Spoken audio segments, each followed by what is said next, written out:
दिवंगत उपमुख्यमंत्री अजित पवार यांच्या विमान अपघात प्रकरणावरून नवा वाद निर्माण झालाय। अजित पवार यांच्या विमान अपघाताबाबत रोहित पवार यांनी घातपाताचा संशय व्यक्त करत अनेक प्रश्न उपस्थित केले होते। अशातच आता भाजप युवा मोर्चाचे पुणे जिल्हा अध्यक्ष वैभव सोलनकर यांनी एक वेगळाच दावा केलाय। रोहित पवार यांच्याशी संबंधित असलेल्या शेटफळगडे येथील साखर कारखान्यातून निघणाऱ्या धुरामुळे परिसरात कृत्रिम धुके निर्माण झाले आणि त्यामुळेच विमानाच्या अपघाताची शक्यता निर्माण झाली। या प्रकरणाची सखोल चौकशी करण्याची मागणी सोनलकर यांनी राज्यपाल आणि मुख्यमंत्री देवेंद्र फडणवीस यांच्याकडे केली आहे। दरम्यान रोहित पवार यांनी हे सर्व आरोप फेटाळत हे विधान राजकीय द्वेषातून केल्याचाही आरोप केलाय। सुनील तटकरे यांच्या कार्यपद्धतीवर नाराजी व्यक्त करत राष्ट्रवादीमध्ये राजीनामा सत्र सुरू झालंय। महानगरपालिका कर्मचारी संघटना महाराष्ट्र राज्य संघटनेचे प्रदेश अध्यक्ष गौतम खरात यांनी पदासह पक्षाच्या प्राथमिक सदस्यत्वाचाही राजीनामा दिलाय। खरात यांनी पक्षात अपेक्षित सहकार्य मिळत नसल्याची नाराजी व्यक्त केली आहे। तसेच पक्षात केवळ काही ठराविक नेते आणि त्यांच्या नातेवाईकांनाच महत्त्व दिलं जात असल्याचाही आरोप त्यांनी केलाय। याआधी मोटार मालक वाहतूक सेलचे सचिन जाधव, उद्योग विभागाचे सुभाष मालवाणी आणि असंघटित कामगार विभागाचे मनोज व्यवहारे यांनी या पदाचे राजीनामे दिलेत। राज्यसभेवर पुन्हा निवड झाल्यानंतर रामदास आठवले यांनी केलेल्या वक्तव्यामुळे राजकीय वर्तुळात चर्चांना उधाण आलंय।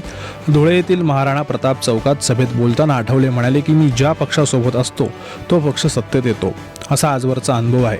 तोपर्यंत सोबत आहे तोपर्यंत नरेंद्र मोदी हेच पंतप्रधान राहतील, असं विधान त्यांनी केलंय। तसेच भाजपला आमच्या पक्षाची मदत होत असल्याचंही त्यांनी यावेळी नमूद केलंय।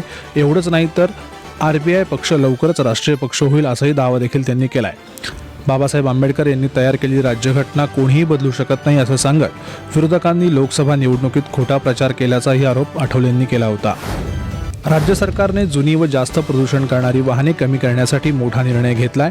मुख्यमंत्री देवेंद्र फडणवीस यांनी सादर केलेल्या अर्थसंकल्पातून जुनी वाहने स्क्रॅप केल्यास मोटार वाहन करात मोठी सवलत देण्याची घोषणा केली आहे। जर एखाद्या वाहनधारकाने BS4 किंवा त्यापेक्षा जुने वाहन स्क्रॅप करून नवीन वाहन खरेदी केले तर त्यांना मोटार वाहन करता 16% सवलत मिळेल। तसेच BS3 किंवा त्यापेक्षा जुने वाहन स्क्रॅप केल्यास नवीन वाहन खरेदीवर 30% कर सवलत मिळणार आहे।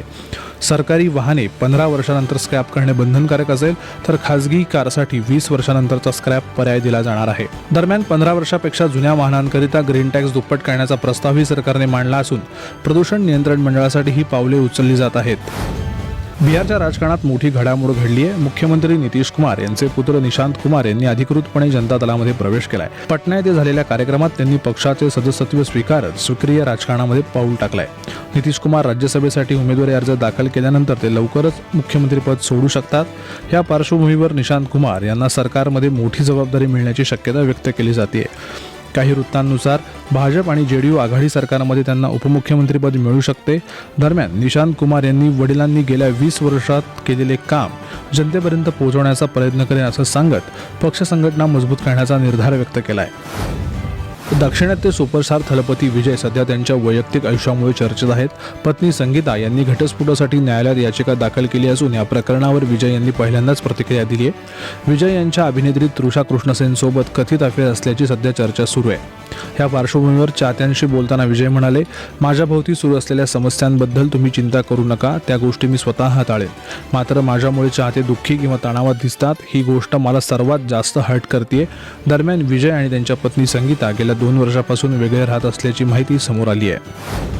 मध्य पूर्वेत तणाव प्रचंड वाढला असून डोनाल्ड ट्रम्प यांच्या नेतृत्वाखाली अमेरिका आणि इस्रायल यांनी 28 फेब्रुवारी रोजी केलेल्या संयुक्त हल्ल्यानंतर परिस्थिती आणखीन चिघळली आहे। या हल्ल्यात अली खामेनी यांचा मृत्यू झाला असून इराणने बदला घेण्याची भूमिका घेतली आहे। इराणचे सुरक्षा प्रमुख अली लारिजानी यांनी कठोर इशारा देत म्हटले की आमच्या नेत्याच्या रक्ताचा बदला घेतल्याशिवाय आम्ही शांत बसणार नाही। ट्रम्प यांना लक्ष्य करत इराणची प्रतिक्रिया अजून बाकी असल्याचे त्यांनी सांगितलंय।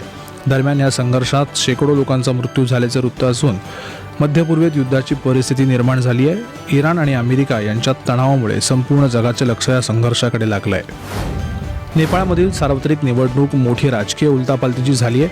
35 वर्षीय रॅपर आणि राजकारणी बालेंद्र शहा यांनी माजी पंतप्रधान KP ओली यांचा मोठा मताधिक्याने पराभव केलाय।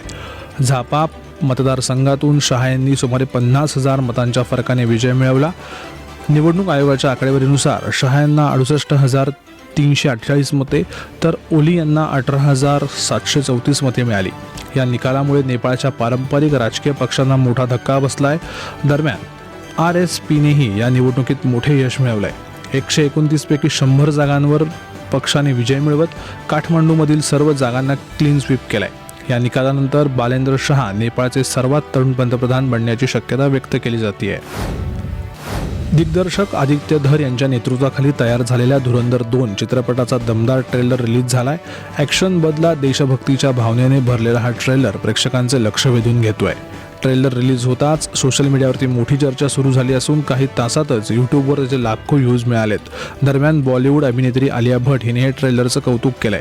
आलियाने तिच्या इंस्टाग्रामवर स्टोरी ट्रेलर शेअर करत बीस्ट मोड ऑन हा ट्रेलर पूर्णपणे आउट ऑफ कंट्रोल आहे अशी प्रतिक्रिया दिली आहे. धुरंधर 2च्या ट्रेलरमधील ॲक्शन आणि दमदार सादरीकरणामुळे चित्रपटाबद्दल प्रेक्षकांमध्ये उत्सुकता वाढली आहे. आता चित्रपटाच्या रिलीजचीही चाहत्यांना प्रतीक्षा लागली आहे. T20 विश्वचषक 2026च्या भारत विरुद्ध न्यूझीलंड महाअंतिम सामन्यासाठी संपूर्ण देश सज्ज झालाय. आज अहमदाबादमध्ये नरेंद्र मोदी स्टेडियमवर होणाऱ्या लढतीपूर्वी भारतीय संघाच्या विजयासाठी वाराणसीच्या अस्सी घाटावर क्रिकेट चाहत्यांनी विशेष हवन पूजन केलंय. भारतीय खेळाडूंनी सर्वोत्तम कामगिरी करून विश्वचषक घरी आणावा अशी भावना चाहत्यांनी व्यक्त केली आहे. हवामान खात्याच्या माहितीनुसार अहमदाबादमध्ये पावसाची शक्यता नगण्य असून आकाश निरभ्र राहील.